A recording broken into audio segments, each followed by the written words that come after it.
بسم اللہ الرحمن الرحیم الحمد للہ رب العالمین والصلاة والسلام علی اشرف الانبیاء والمرسلین۔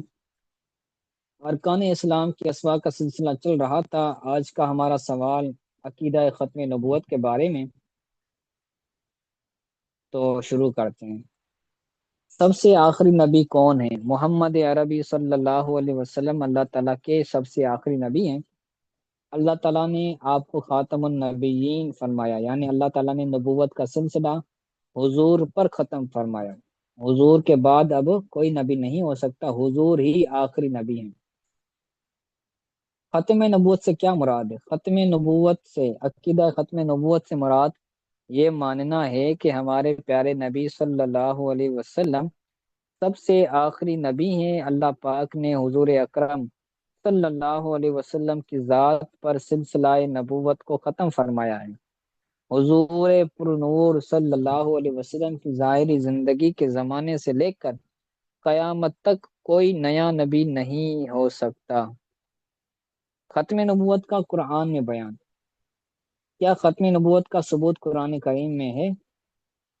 جی ہاں، ختم نبوت کا عقیدہ قرآن کریم سے ثابت ہے۔ چنانچہ قرآن کریم میں اللہ تعالیٰ کا فرمان عالی شان ہے، ما کان محمد ابا احد من رجالکم ولکن رسول اللہ وخاتم النبیین وکان اللہ بکل شیء علیما۔ محمد تمہارے مردوں میں کسی کے باپ نہیں، ہاں اللہ کے رسول ہیں اور سب نبیوں میں پچھلے، اور اللہ سب جاننے والا ہے، اللہ سب جانتا ہے۔ اس آیت کریمہ کی تفسیر میں ہے کہ ختم اللہ بہ النبوۃ فلا نبوۃ بعدہ اے ولا معہ، یعنی اللہ تعالیٰ نے سرور دو عالم صلی اللہ علیہ وسلم پر سلسلہ نبوت کو ختم فرما دیا۔ اب آپ کے بعد کوئی نبی نہیں آئے گا، اور نہ ہی کوئی نبوت میں آپ کا شریک ہے۔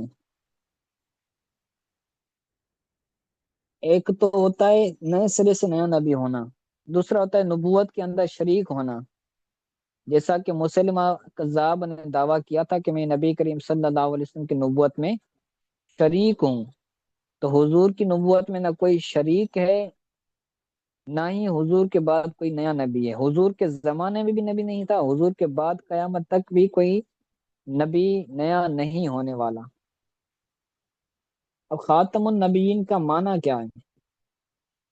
خاتم النبیین کا معنی بدلنا کیسا؟ شارح بخاری مفتی شریف الحق امجدی فرماتے ہیں، خاتم النبیین کی معنی خود حضور صلی اللہ علیہ وسلم نے آخری نبی بتایا ہے، اور یہ معنی صحابہ کرام نے بتایا، اور اسی پر امت کا قطعی یقینی اجماع یعنی اتفاق ہے۔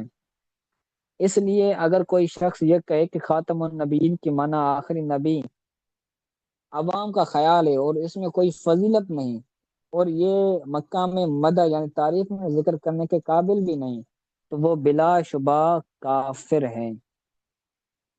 تو یاد رکھیں، یہ اصول ہے، یہ قانون ہے کہ قرآن کریم کے جس لفظ کا معنی، جس لفظ کی معنی پر، جس معنی کے لفظ پر اجماع ہو کہ اس لفظ کی یہی معنی ہے، تو اگر اس کے علاوہ کوئی اور معنی بیان کرے کوئی شخص، تو وہ بندہ کافر ہو جائے گا۔ جس سے قرآن پاک میں آیا ہے واقیم الصلاۃ، نماز قائم کرو، تو اگر کوئی بندہ نماز سے مراد دعا لے کہ صلاۃ کا مطلب ایسے ہوتا ہے دعا، لوگی مطلب ہوتا ہے دعا کرنا، لیکن اگر کوئی بندہ کہے کہ بھائی نماز نہیں پڑھنی بس دعا کرنی ہے، 5 وقت نماز نہیں پڑھنی بلکہ دعا کرنی ہے، تو وہ بندہ کافر ہو جائے گا، کیونکہ اس نے اس معنی سے اعراض کیا کہ جس معنی پر اجماع تھا۔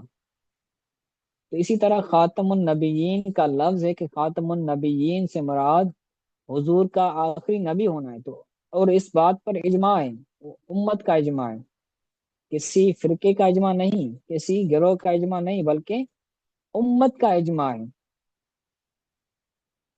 تو اب اگر کوئی بندہ یہ کہے کہ حضور کے خاتم النبیین ہونے سے مراد حضور کا آخری نبی ہونا نہیں، تو وہ بندہ کافر ہو جائے گا۔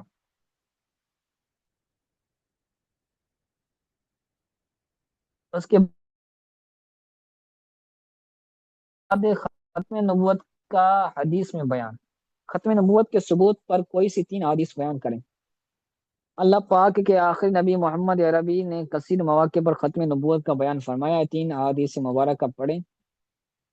فإنی آخر الانبیاء وإن مسجدی آخر المساجد، حضور نے فرمایا بے شک میں سب نبیوں میں آخری نبی ہوں اور میری مسجد آخری مسجد ہے، یعنی مسجد نبوی آخری مسجد ہے۔ مطلب یہ کہ حضور نبی کریم صلی اللہ علیہ وسلم کے بعد نہ کوئی نبی ہوگا اور نہ ہی کسی نبی کی اور مسجد بنے گی۔ جیسے مسجد النبوی ہے تو اس سے مراد حضور کی مسجد ہے، تو اگر حضور کے بعد کوئی نیا نبی آئے گا تو اس کی بھی مسجد بنے گی، تو نہ نبی آئے گا نہ اس کی مسجد بنے گی، تو اس کے اندر ختم نبوت کا معنی ہے۔ دوسری حدیث پاک کہ ان الرسالۃ والنبوۃ قد انقطعت فلا رسول بعدی ولا نبی، بے شک رسالت اور نبوت ختم ہو چکی، میرے بعد نہ کوئی رسول ہوگا اور نہ کوئی نبی۔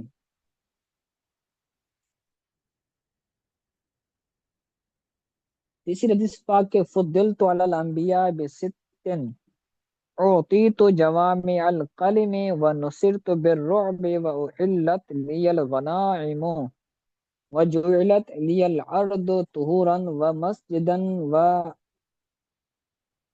وارسلت الی الخلق کافۃ وختم بی النبیون، یعنی مجھے انبیاء کرام علیہم الصلوۃ والسلام پر چھ چیزوں سے فضیلت دی گئی ہے، یعنی میں انبیاء کرام سے فضیلت والا ہوں ان چھ چیزوں کی وجہ سے۔ پہلی چیز ہے مجھے جوامع الکلم دیے گئے۔ جوامع الکلم وہ چیزیں ہوتی ہیں،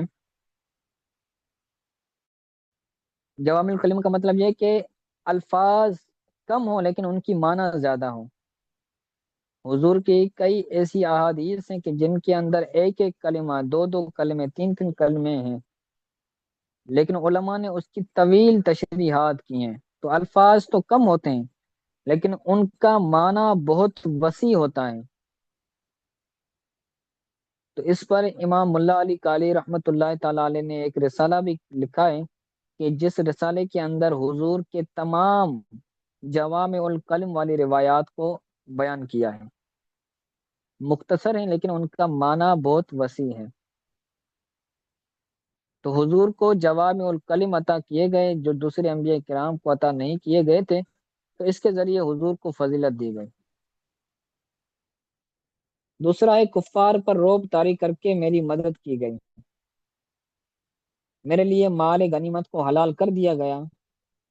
پہلے جو انبیاء کرام تھے ان کے لیے مال غنیمت یہ حلال نہیں ہوا کرتا تھا، جنگ ہوتی تھی جو مال غنیمت ملتا تھا پھر اس کو اللہ تعالیٰ کی بارگاہ میں رکھتے تھے، کسی جبل پر پہاڑ پر رکھتے تھے، پھر وہاں سے آسمان سے آگ آتی تھی اور اس کو کھا جاتی تھی، جلا دیتی تھی۔ تو یہ پچھلے انبیاء کرام کے امتوں میں یہ احکامات تھے، لیکن حضور کے زمانے میں حضور پر یہ اللہ تعالیٰ کا احسان ہوا اور اللہ تعالیٰ نے حضور کو اس کے ذریعے باقی امتوں پر فضیلت عطا فرمائی کہ حضور کے لیے غنیمت کو حلال کیا گیا، حضور کے لیے یعنی حضور کی امت کے لیے۔ میرے لیے ساری زمین پاک اور نماز کی جگہ بنا دی گئی، مجھے تمام مخلوقات کی طرف رسول بنا کر بھیجا گیا، مجھ پر نبوت ختم کر دی گئی۔